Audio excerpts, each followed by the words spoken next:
There's no reason not to be a millionaire these days. All the tech is out there. All these solutions are out there. You can go and start selling coaching programs that you made in ChatGPT. You can sell ebooks. It's all there. Start a conversation with ChatGPT on voice mode and just chat to it. Say, I found this problem. How can we solve it with the help of AI? And then say, create a business model. Then go to Gamma and say, create a pitch. Then you go to Lovable and say, create an app or prototype. Well, we are going to have chaos in the American tech sector for a start. You don't have to look too far to go, geez, you don't want to be a software developer in America right now. There's been a little bit of pushback from certain team members of, oh no, I don't want to use that. That's not how I want my creative process to be. So there's been a little bit of education around like it's there to make you more efficient. If you're not embracing AI, you'll just get outpriced and outworked. We will be able to implement really cost-effective solutions and undercut the market. Hi, everyone, and welcome to episode 3 of The Dumb Monkey Show. Today, Amir and I are joined by Ben Cook, who is the Director of Recreate Australia. Ben, welcome. Hey, team. Thanks for having me on. Now, I really wanted to give your job title as wild thinker because I think we've had enough conversations now that tell me that you are definitely a wild thinker. In fact, I'm pretty sure I just stole that from you. Tell me about what it's like to be a wild thinker in the space of creative industries using AI. Honestly, it is a fun space to be in. Like everyone, I feel like it's a topic of the employees, a topic of all the creatives that I speak with is we're going to be out of a job. You know, our industry's dead. And I love to fight and have a healthy debate about it because I think our industry is stronger than ever. And we've got a long future ahead of us. But I know that pushes a lot of people's opinions about where we're at with AI. Yeah. So we are going to have an interesting conversation then because I've got some interesting views. Some of your views I agree with, but it would be interesting to have that conversation for sure. Happy to have a healthy debate. Well, I think we dive in. So, Amir, tell us, you are sitting on the outside of the creative industries, but adjacent to, in the grand world of business and app design and the way that businesses communicate and connect with clients. What's your impression of what AI is going to do for and against the creative industries? I think with the speed that AI is actually growing, it's growing really fast. What it means is that if you look at the initial models of GPTs, they were doing basic stuff, but they were not able to do a lot. But now if you look at the new models, like even look at the video creation model by Gemini VO3, or even if you look at what you can do with the help of transcriptions or Whisper APIs, I would say it doesn't replace the role of a creative person, but there were a lot of gig things that people were doing. There were basic things. For example, 4 years ago, we used to use a service for transcription. We would send the videos. There would be someone sitting in India or Thailand who would provide the transcription and provide the subtitles back. Now, that's something that can be done with the help of AI. So my opinion is that it might not affect everyone, and there would be some great professionals like Ben who would embrace AI and be on the top. But on the other hand, I see that there would be a lot of professionals who are just earning money because they are good technical engineers or sound engineers. And that's the stuff that's going to be replaced with the help of AI. It's an interesting perspective. I think what I've noticed is the creation process, you know, when we look at, you've got your video production sort of process where you want to go down the route of DPs, go to Hollywood, create feature films. There's that route. There's sort of like the freelancer creating corporate sort of material. And then you've got, your content creator, your influencer, and your sort of different levels, right? And they're all respective sort of levels. I think a lot of people tend to look at the Hollywood DP sort of space and think that that's going to affect the entire industry the same way. And I think Hollywood is going to have a massive impact. Like we've already seen that in like VFX and a whole bunch of different elements. So how that comes into my space in like corporate and more of like the content creator space, I think it just empowers us. Like our biggest restraint was time and creative time. And that would go onto the client's budget. We have to spend 10 hours in pre-production. We have to spend all this time in post-production, and it was making our services unattainable for clients. So we're lucky that we're able to implement AI now and go, ideation is only half an hour with some really good frameworks. Post-production, we can knock down by a little bit. There's not a lot we're using in post-production yet, but it's allowing us to create more cost-effective solutions that we can pass on to clients, which for us is allowing us to be way more competitive in the market. I think there's some really interesting points happening in both of these spaces, and I think we've seen this before, right? So photography would be an obvious example that people are probably a little bit more familiar with in terms of how technology moved very fast and changed things very quickly. Ben, I mean, we've been in your studio at the back and you've got this fantastic photo studio, but I'm sitting here with my iPhone kind of going, for most things, I can probably get away with taking that shot. It's funny that you mention it. So I'm a photographer born and bred. I've been in the industry about 10 years. I started when I was 15. And photography was my first passion. It was my first business, Inflex Photography, that anyone that wants to go have a look at some horrible photos. Quick funny story. Back in the day, I used to not understand what culling was and like image selection and the editing process. I was so naive. So I used a Nikon back in the day and I used to edit in Paint.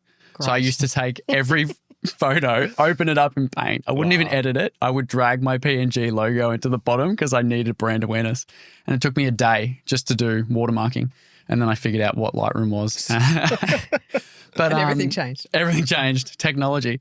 But basically for me and for photography early on, I was doing portraits. I was doing lifestyle photos for, construction businesses. I was doing all these things. And I saw the writing on the walls as well as like real estate and all these sorts of things.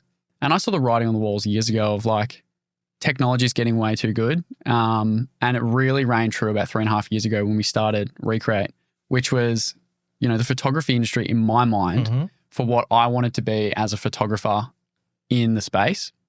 For me, the industry was gone. I didn't want to be like some of the greats that I respect, like Peter Foster in Geelong is an incredible photographer. And there will always be incredible and artists, craftspeople in their respective fields that you can't replace. Absolutely. There'll always be people at the top of the field. And I looked towards like the amazing work Peter's doing and other creatives that I respect in the space. And I was like, I don't think I want to be that. Like Peter's phenomenal and I don't think I can get there. Yeah. So I wanted to make a pivot. And that's when we started to look at other avenues and I went down so many rabbit holes. But I'm glad with where we've landed because every day we get to, step inside people's businesses and come up with these really interesting stories. And that's the challenge, isn't it? When we start to talk about the changes in technology and particularly now with AI, we're effectively democratizing a whole lot of things that were niche skills. They were. And also, if you look at web designing, because traditionally we were a web design and app design company. Now, and in the last podcast, I said we charge, between $50,000 to $200,000 to do an app. Sometimes we charge $100,000 for a website as well. But the type of websites that we do and the work that we do, I would say that still remains uncompetitive. But when you look at a lot of web designers who are working at lower end, charging $2,000, $4,000, doing brochure websites, now that's something that can really be done with the help of AI. Now, I'm not saying that everyone would be able to use AI to do that, but there would be a majority of people who would be able to do that. So similarly, in your industry, I see you embracing AI and we're going to talk about it. So when you are saying that you would be able to save a huge amount of time and shorten the ideation process, which means you are able to take more clients, which means that you are able to do that work efficiently. So the question is, what does it do to your competitors who are not embracing AI? And that's a big challenge for them.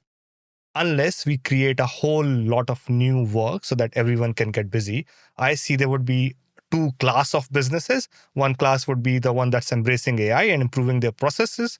And they would be on a winning edge. They would have this competitive advantage. And there would be another class of businesses that would not embrace AI. And they are the ones that are going to struggle a lot. Yeah. So I think if you're not embracing AI, you'll just get outpriced and outworked. To your point. We will be able to implement really cost-effective solutions and we'll be able to do that and undercut the market.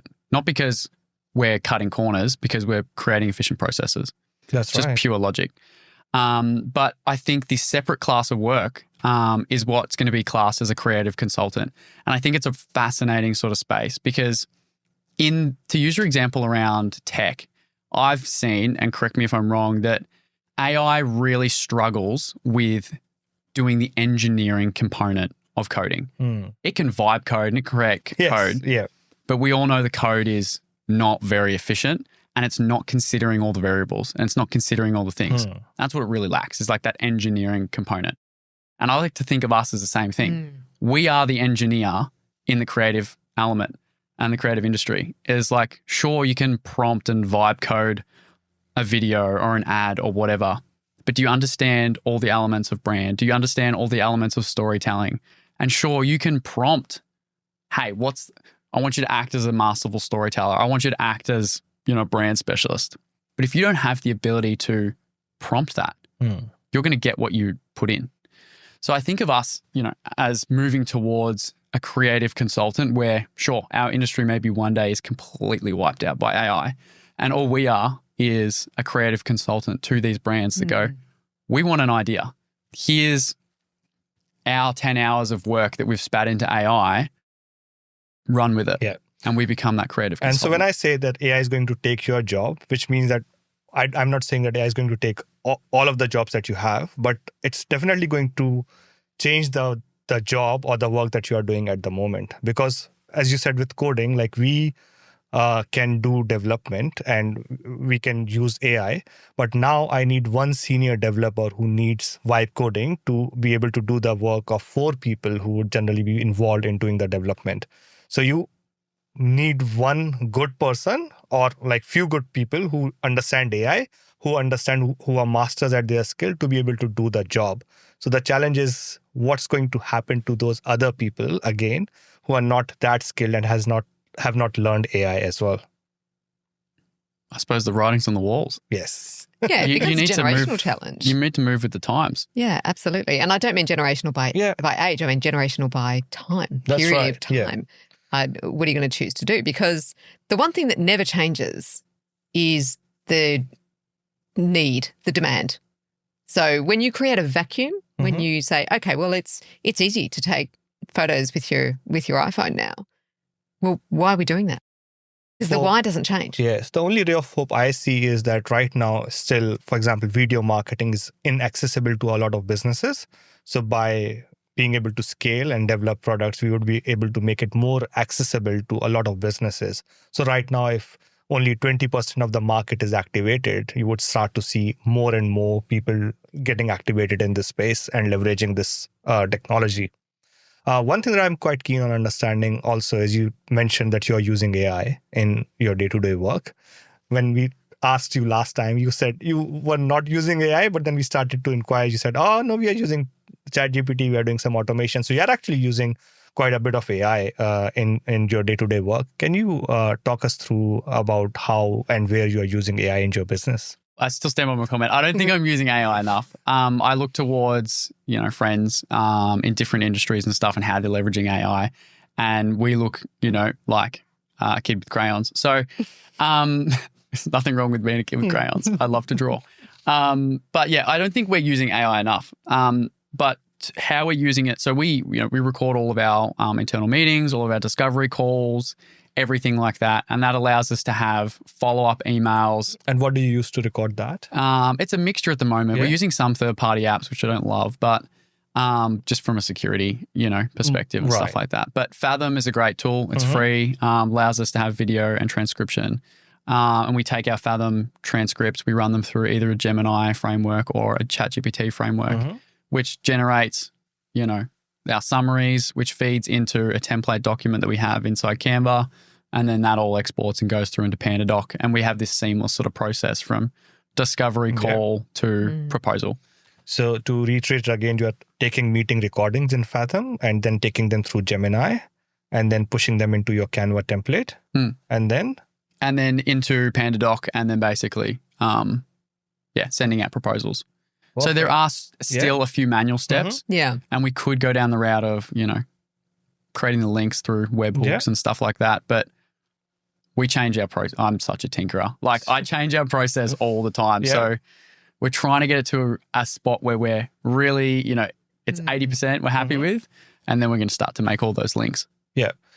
And you talked about changing the process. I think that's an important thing as well. As you start to play with some of these AI tools, it also forces you to think about whether what I'm doing is efficient at the moment or not, because the way we were doing it, all of the stuff manually was different. But once you start to embrace AI, your processes start to evolve and change as well.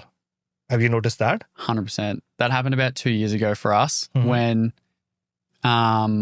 we looked at our processes and we go, what do we want Recreate to be? Because initially we went down the same sort of route everyone goes down when they start a video company or what's perceived as a digital marketing company. We wanted to be everything to everyone. We wanted to be... We could do all of the things. Yeah, we did the brochure websites. We did the media buying. We did all these things. And we quickly learned like, oh, great. We have all the skill sets to do all this, but what do we actually want to do? So at that point, we really looked at what did we want to be and what did we want to be 3-5 years time from now? And what would that mean? Team. What would that mean? Systems and processes. So it really got us on that thinking of like, okay, we need to think about efficient, repeatable processes. So quite thankfully, we thought about that about sort of 2 years ago, but that now has all sort of come into the automation processes and it's like, everything sort of had that sort of systematic thinking behind it, which has been pivotal for us. And do you have a preferred AI assistant or a large language model that you use, or you use different for different purposes? I jumped on, when I was saying that before about 2 years ago, I jumped very hard into Microsoft Copilot. I was such a big advocate of Microsoft. And I feel bad because I told a lot of friends, I was like, if you guys aren't moving into Microsoft, they've just acquired ChatGPT, OpenAI, that's going to be integrated into Copilot. That's going to be under the hood. Like Microsoft is going to be the future. And it turned out to be disappointing. Well, I fully adopted, I moved our entire team away from Google into Microsoft, did the great migration and everything, and really tried to adopt it pretty hard. But what I learned is that their ability to move quickly wasn't fast. And the restraints inside of Microsoft from an enterprise perspective of rollouts of policies and stuff can be really hard if you don't have the technical understanding. So then we moved back away from Microsoft back into Google. So to your question, I don't have a preferred model, but I'm really liking where the agent space is inside of Google at the moment. We had a chat with Google Cloud the other day and we are on like a bit of a trial period with them, part of Agent Space Enterprise. So I'm loving that at the moment through Google Cloud, but I'm not, sworn to any sort of model. I think you left the Microsoft boat a bit quickly because we have been training a lot of people on Copilot 365 and implementing that. It's funny, when we did the initial training, some of the experience was not good. It was underwhelming, especially it didn't have memory and personalization. But a couple of weeks ago, they have introduced memory and personalization. But also now you can have that personalization feed into your emails as well. So the product has improved significantly, I would say, in just the last month. So, and I had to go back to my previous clients, where we implemented Copilot and send them videos about, hey, now this is all possible in Copilot. And they have seen the overall experience improved significantly with the help of that. So yes, Microsoft has been slow, but the things that they have come up with now are really good. They also have a module called Create, which is based on ChatGPT or GPT.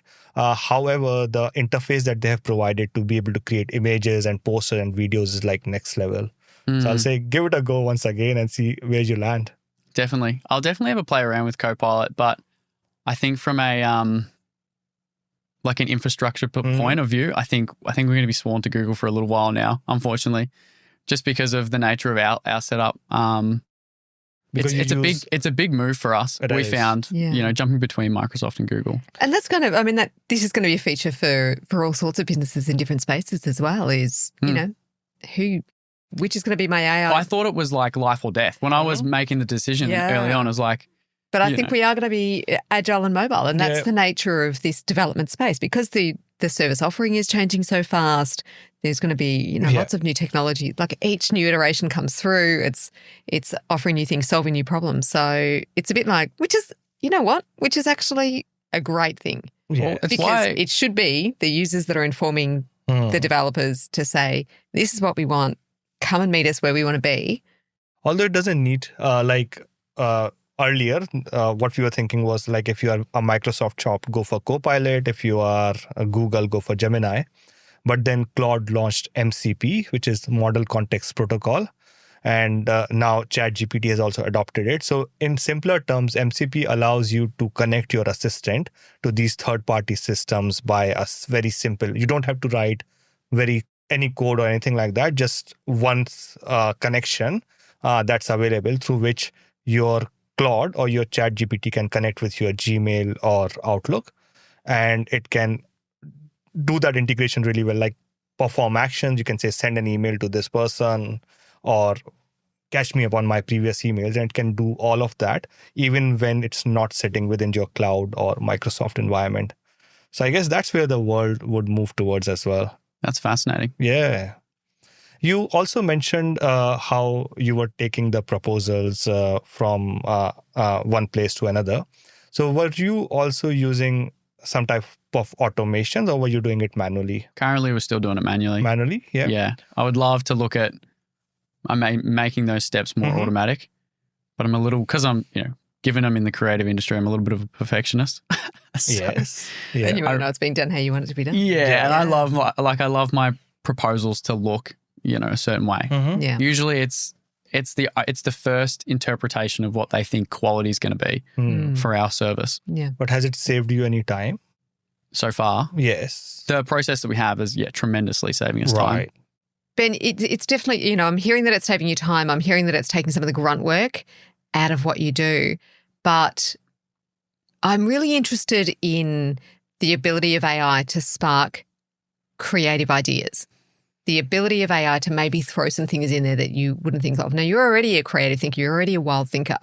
So have you had a play with getting some of these models to actually throw some wild thinking back at you? We have. Our business is comprised of sort of three key spaces. So monthly content subscriptions, where we work with clients ongoing to create high quality content in a consistent manner on all their socials. We do once-off projects where we mainly do event capture, case study videos, testimonials, brand videos, a whole bunch of other stuff, and on-site capture where we shoot on construction sites on a frequent basis. So to your question around the ideation, a lot of the once-off projects is a big conversation where we have to understand, okay, what are you trying to achieve, who you're trying to speak to, and what's the emotions we want them to feel so that they can have the right action. And we've developed, through the use of AI, a really good framework of questions that gets the right responses, which we know feeds the workflow that we have in place to get us close to an idea. Okay. And with obviously our understanding in the meeting, we know where we want to go with the idea, but it's always interesting to see if our summary, our ChatGPT summary or Google Gemini summary lands in a similar sort of spot. And sometimes, most times there's always a few unique things that we didn't consider that come back in the ideas, as well as in the MCS space, our monthly content subscriptions. Given the nature of how many ideas we have to come up with, across nearly 15, 20 clients monthly, we're a small team of only about 17 people. So there's not enough time for us to always be coming up with all these different ideas. You get creative fatigue.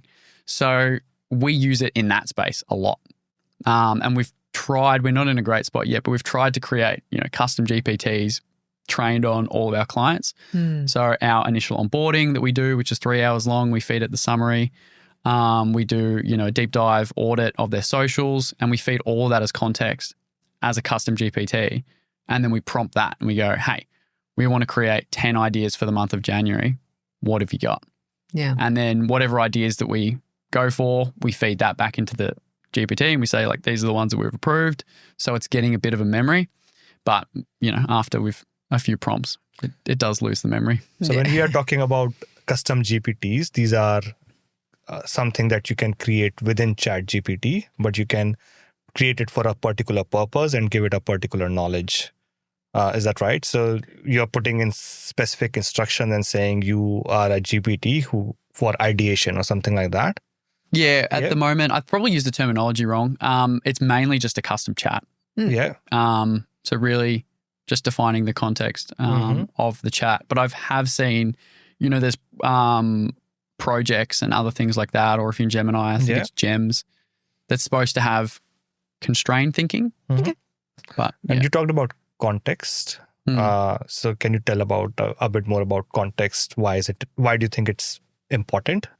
I think for us, all of our clients have different approaches to things. So we work with chiropractors, and one of our chiropractors that we've worked with doesn't do any cracking. It's not part of their process in chiropractic. So they're a low force, no force chiropractor.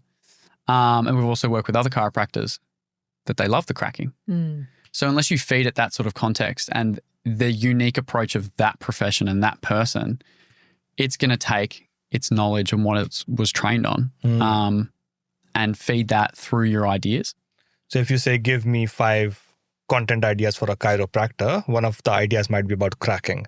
Whereas if you say you are an idea generator and you are working for this chiropractor, these are the services that they provide, and now generate me the ideas.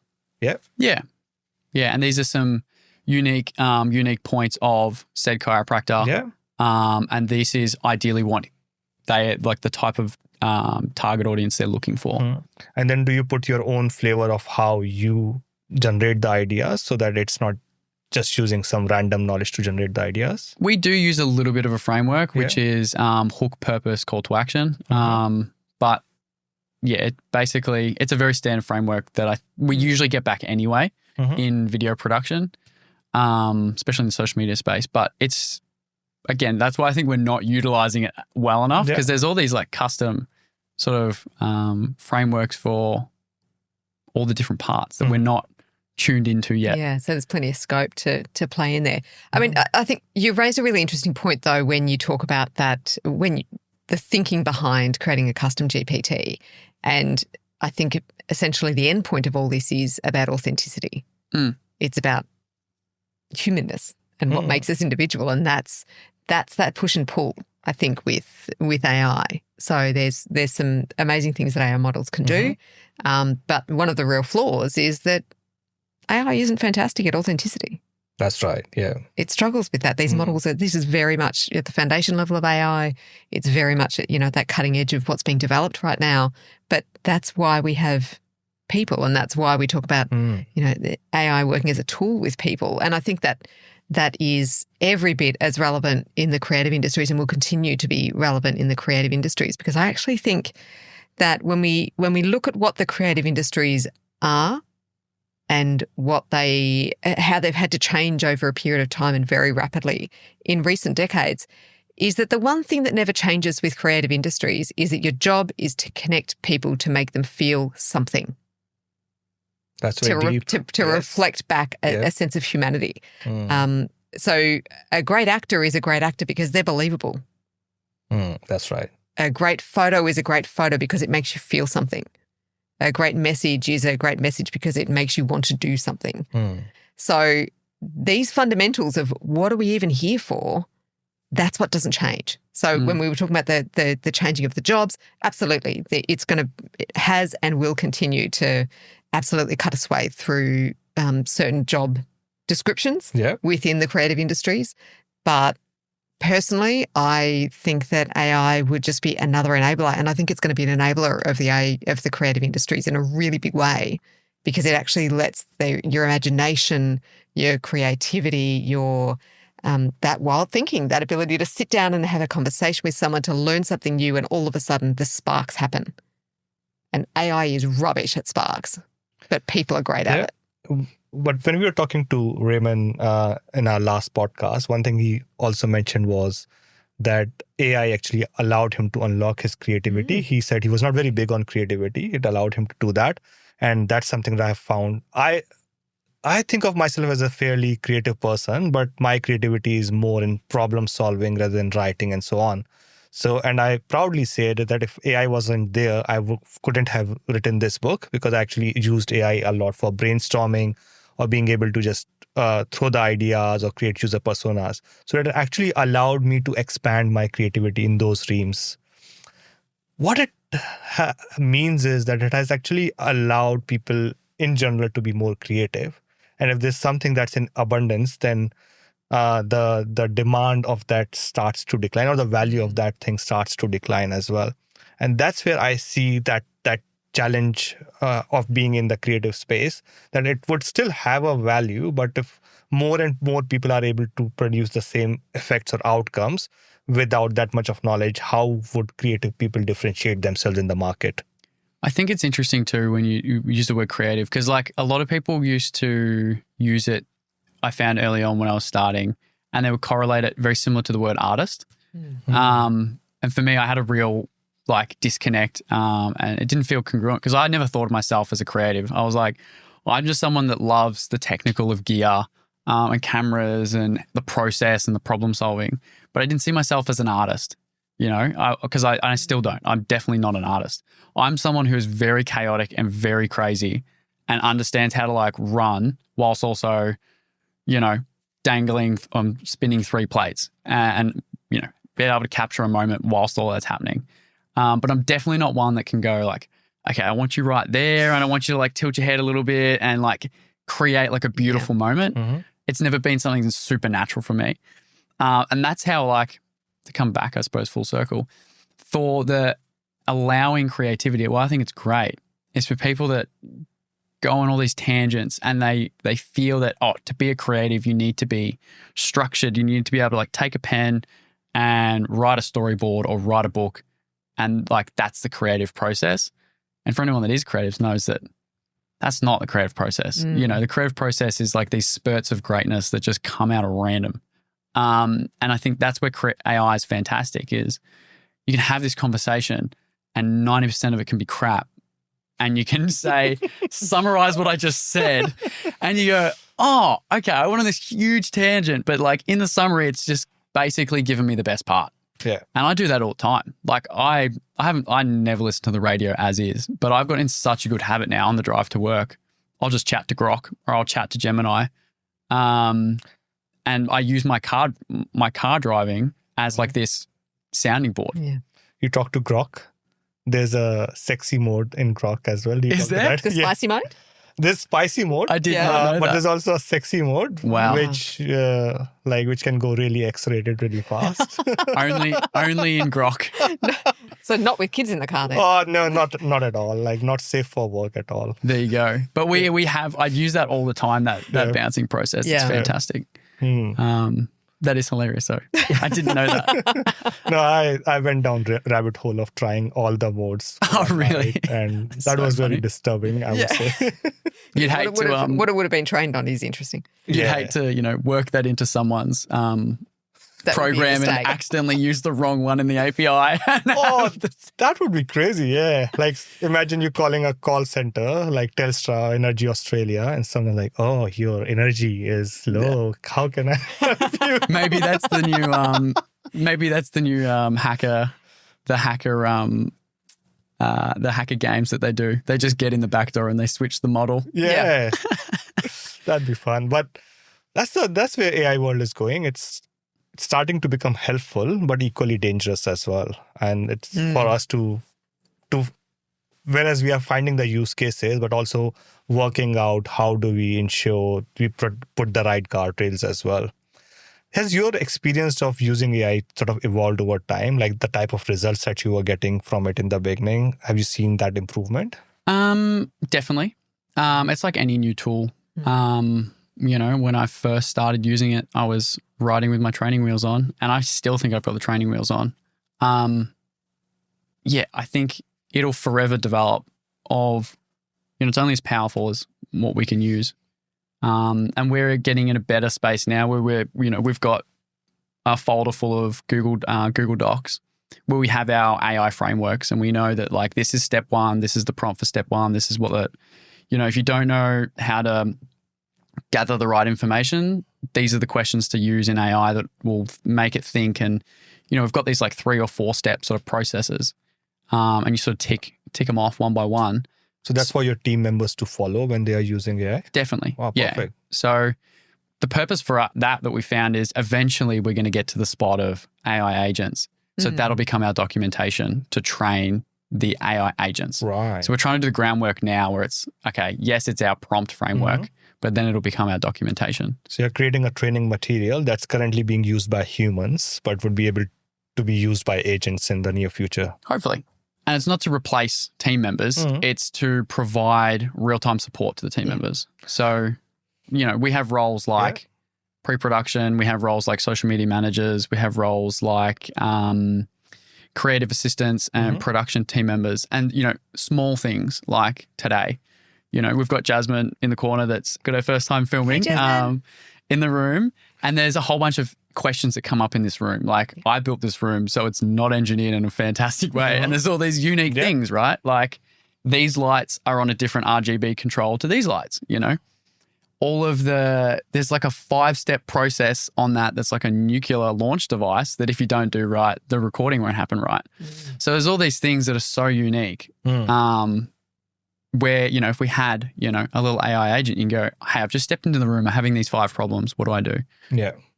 So you say very clearly that it's not intended to replace people. And a lot of businesses I work with, they put this statement out as well. What do you guys think is the reality with that as well? Like, I know the intent is not to replace people, but once you start to have these agents who are doing some of this work, what would it do to the role of those people? That's a good question. I think the intention for me has always been I want to empower team members. But I suppose to be really like straight up, at the end of the day, business is a game of growth. And if you're not growing as fast as other people in your space, we're very fortunate that, small town Geelong, there's not a lot of other people playing in the space we are, because everyone wants to be, different ends of the industry. So like, we're very fortunate there's not a lot of people playing in our space, but there will be other people, come in. So my comment to that is team members have to grow. Like, we've had multiple team members already who've started in one space and the capacity of what they're able to do, we've been able to shrink. We've been able to shrink their hours down so much because of what we've been able to implement with AI. And the question isn't like, oh, you're only staying at that amount of hours per week. It's like, what do you want to learn? Like, you now had a part-time role for just doing this. We've got you down to nearly 6 hours a week. What do you want to learn? Like, do you want to sidestep? Do you want to learn how to fly drones? Do you want to play in the production space? What do you want to learn? So it's always put back to the team members of, do you want to grow? Are you willing to grow? We're always going to invest in you because you clearly have already invested in us. And that to us is like a really good sign. Like, if we have team members that want to grow, they're great team members for the future. That's how we sort of see it. We're all going to be grappling with this question, right? In our team environments, in our work environments, we're going to be grappling with this question of, do we need people? And look, we're seeing it, particularly at enterprise level, where we're seeing large teams of people, large redundancies that are coming in through AI systems being put in place. Was it the IBM? There's been a few. It's everywhere. Like in India, it's really bad. Like, there's a company called Tata Consultancy Services, a big like BPO software company. They never fired anyone during COVID or during recession. Like, this is the first time they're letting people go. And it's massive layoffs, like tens of thousands of people. Tens of thousands? Yes. Because I heard the one that comes to mind for me, I think it's IBM or something, the HR consultant. They've basically made 8,000 people redundant in the HR space. Okay. And the hidden challenge is that even like if organizations continue to work with the current people, they used to run a lot of graduate programs where they would bring in new people in. That we are starting to see is slowing down really fast as well.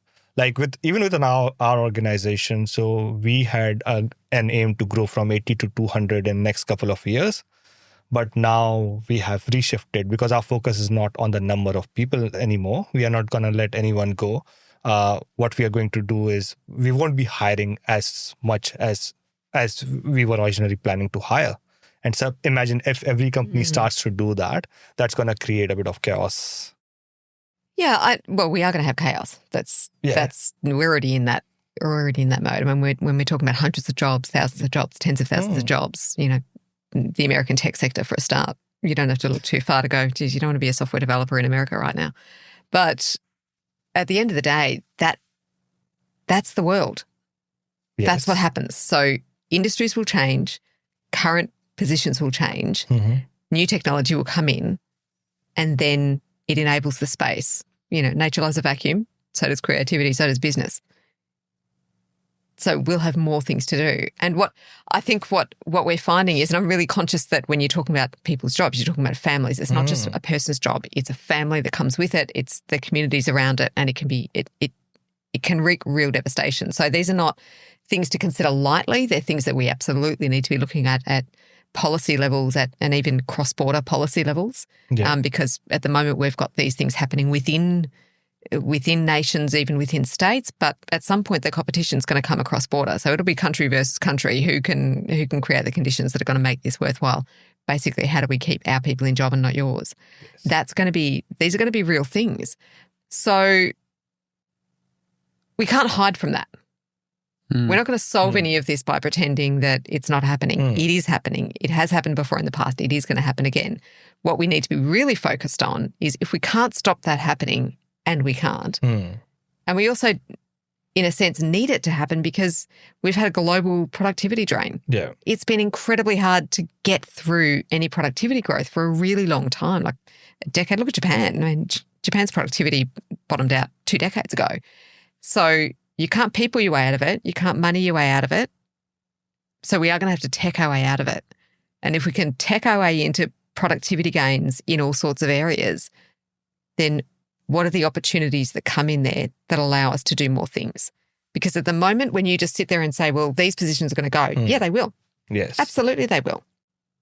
But then we've got a whole lot of human capital sitting there. And it's not like we've got any lack of things that need to be done or problems to be solved. Yeah, there's so many world problems to be solved. Yeah, so I think there's a lot of scope out there to start redirecting people to problems that, frankly, we've all just gone hands off, or opportunities. There's things that we haven't been able to do. So in Hollywood, for instance, where you've had enormous budgets to create a film, those budgets are now being really reduced and a whole lot of people are going to be laid off.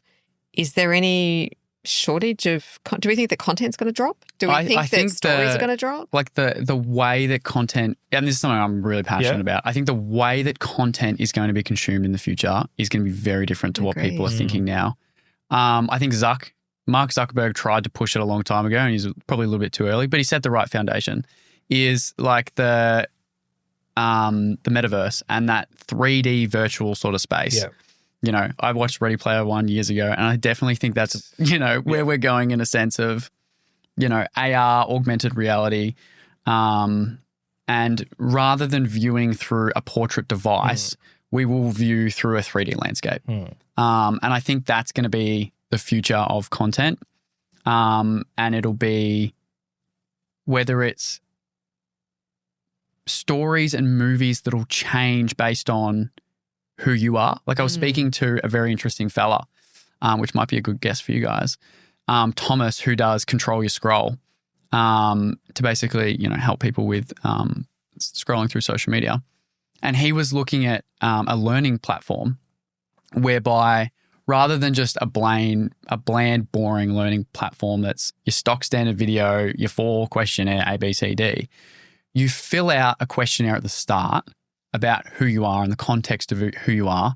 That feeds an AI model, and the learning material that you get in the LMS is personalized to you. So it's using your friends' names. It's using situations around your friends. It's using all these things about you, because the person going through the LMS is likely to remember it more because it's literally saying situations about them. And that's a fantastic use case of AI. I use ChatGPT to create stories with my 4-year-old son Omar. So he's like, okay, who do you want in the story? This time it's like me, my friend, an elephant, and a rabbit.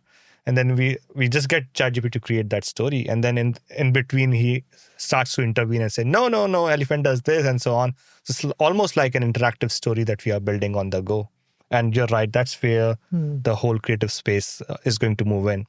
Coming back to what's going to happen to the jobs, I guess there's going to be a huge gap or a skills gap in terms of people who would be able to train these agents, because no matter how good you build the technology, you still need someone who can manage these agents, who can train these agents, who can work with these agents to make things more efficient. So my message to my team, especially the developers, was that I don't need you to be good at writing code, but I need you to be good at understanding business requirements and then converting them and instructing these coding agents to write code properly and challenging them on their thinking. Because these AI systems are in a very infancy stage, and you need to instruct them like you instruct an intern and work with them to make them better.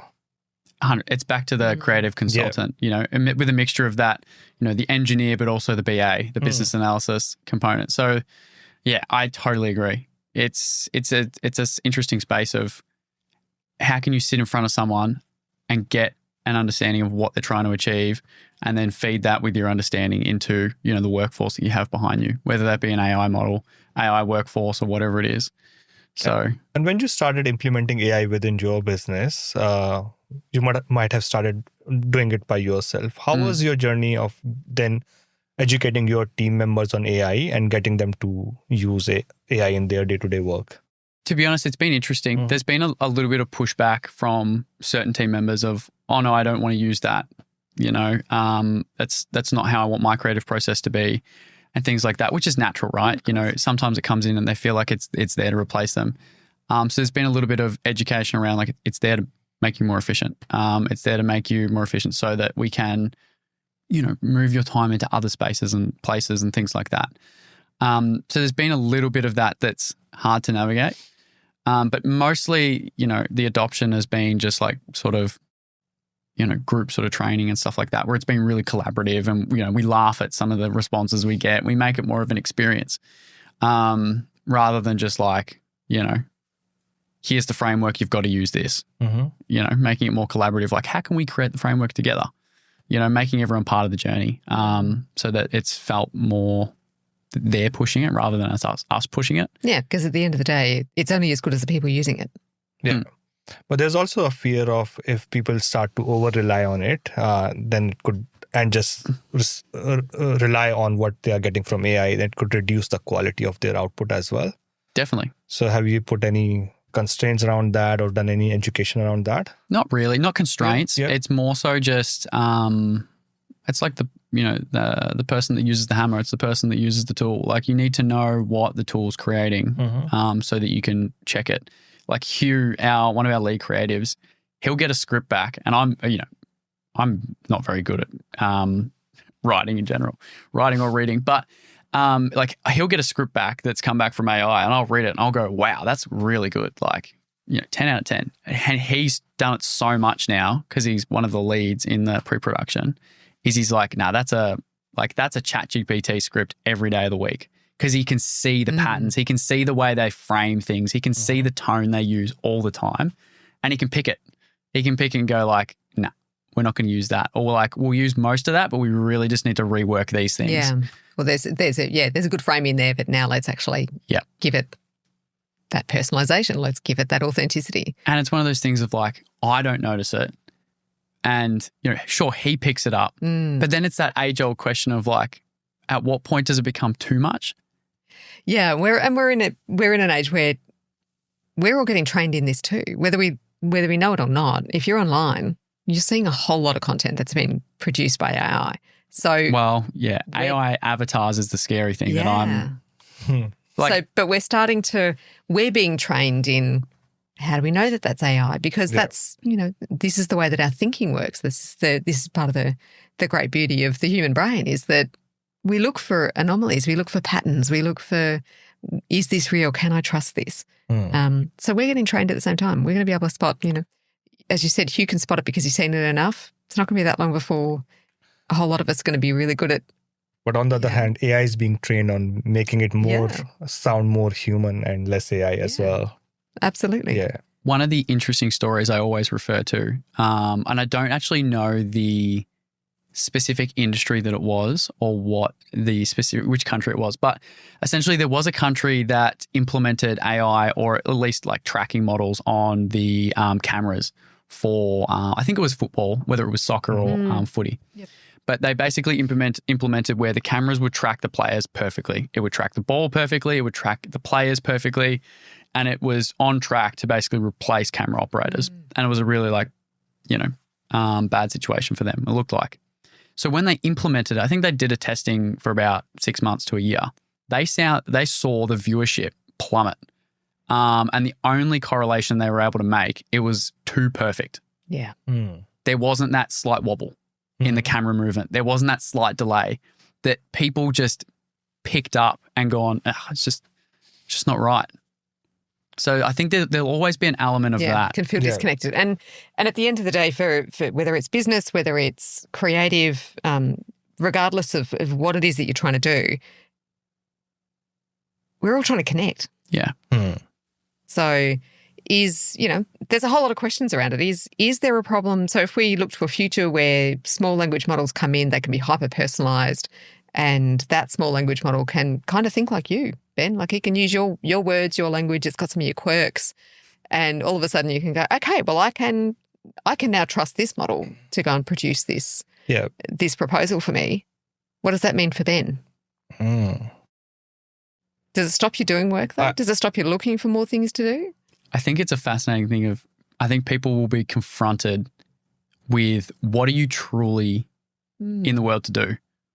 I spent a little bit of work a few years back where I was struggling. I had some unfortunate things going on as a young chap, and I was questioned with what do I want to do?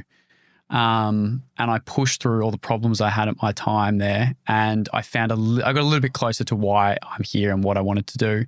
And then I was confronted with that same problem about 4.5 years ago. I was absolutely burnt out. I nearly closed this space. I nearly basically kicked the entire creative industry in the bin because I was completely burnt out.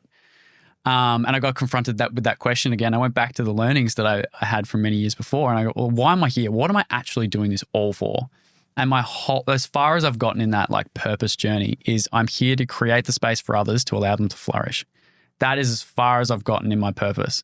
Very nice. And I think that it's a pretty good purpose. Though. It's not bad. Yeah. I think purposes go. It's good, but I think there's that next iteration which I'm continually trying to work on. But I do appreciate that. It is a good space. I do that in this. I literally provide a space. I do that in Recreate. I provide the space for creatives. But I think people will be confronted with this question of why? Because it's so easy now. You can do anything you want, So what are you going to do when everything's an option? What are you going to do? What are you going to do? There is some bigger influencers that I follow these days, Cody Sanchez, Alex Hormozy, Dan Martell, all these people, right? Mm-hmm. And there's some other ones that sort of preach there's no reason not to be a millionaire these days. And that's true. All the tech is out there. All these solutions are out there. You can go and start selling coaching programs that you made in ChatGPT. You can sell ebooks. You can sell all these things that you create now with all this tooling. It's all there. There is no excuse not to do it. And a lot of investors are saying is that instead of trying to even create product for industries and saying this is going to solve efficiency, you create companies that are AI first companies that can do that service better than those organizations and actually provide that as a service, which means you can look at any industry out there and see how we can make it better and efficient with the help of AI. But rather than just creating a software, you create the whole process and run that. And if you're doing it as AI first, if you've got enough knowledge and understanding, you would be doing it much more efficiently than those organizations. A topical one at the moment, N8N. Right? Yeah. Who do you think's making more money now at the moment? N8N as a company or all the coaches out there online that are charging thousands to implement N8N processes? I guarantee it's the coaches. Yeah. So for our listeners, N8N is an automation platform, AI automation platform. And it's funny, it's not the people who are building the automations who are making any money because those are the young guys who don't really understand the ins and out of the businesses, but it's actually the coaches who are actually making the real money. And so there's so many new business models coming out all the time at the moment, and you just have to pick up the right industry, right problem and just solve it with the help of AI. And I think that's where huge opportunity lies. Is you would start to see more entrepreneurs and more young millionaires, but also organizations that are very small and agile in size, but reaching to that billionaire stage really fast as well. I think it's fascinating. I think everyone, as much as it seems unattainable, all of this, is you just need to look at what you do. I guarantee anyone that is listening to this is clearly passionate, right? They're clearly inquisitive.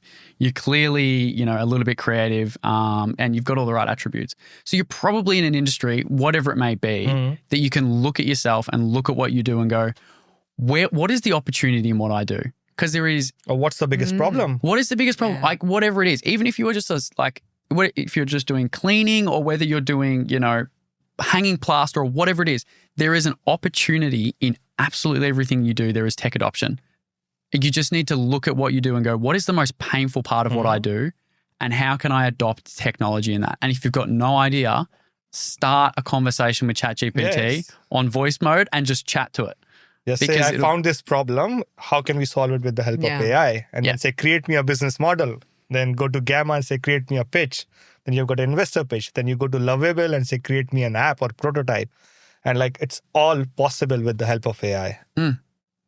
Yeah, it's fascinating. But you've just got to have the drive. You've got to have the passion. And I suppose if anyone's listening, you're probably one of those people. So get prompting. Awesome. Fantastic. This has been a great chat. How cool. I appreciate it. Thanks for the time. Thanks for having me on. No, thank you. Thanks a lot for coming on. And thank you for having us in your space. Yes. Anytime. That's part of my purpose. Fantastic. Well, Ben Cook from Recreate, thank you for joining us. Amir, it's always a pleasure. And thank you for joining us. We'll see you next time on The Dumb Monkey Show.